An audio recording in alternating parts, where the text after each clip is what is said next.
So really, when working with the documentary evidence is itself personalized in a number of ways. I began by just photographing the shorelines of the Delaware, from Trenton all the way down to Cape May and Cape Henlopen.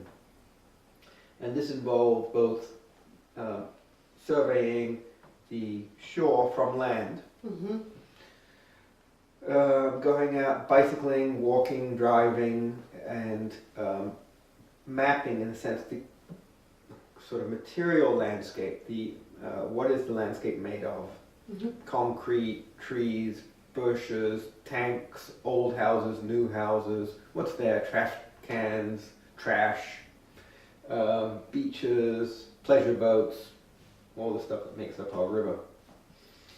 And then doing that survey on kayak and recording from the water side, which is particularly useful in the States because we don't have access to the water.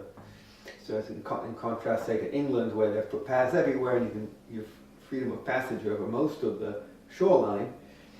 Here, so much of the shoreline is blocked from our view on land. So the only way to get a glimpse of, especially the industrial sites and many of the post-industrial EPA cleanup sites, is to do so by water. So that was fruitful.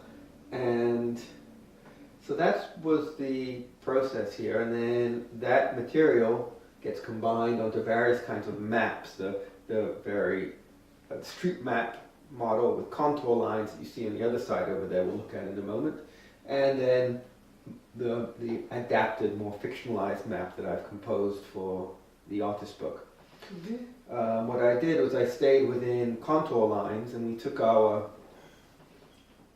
mobile devices out and did elevation readings as we went to make sure that most of the material we found was within a reasonable flood zone or would be impacted by a major storm surge.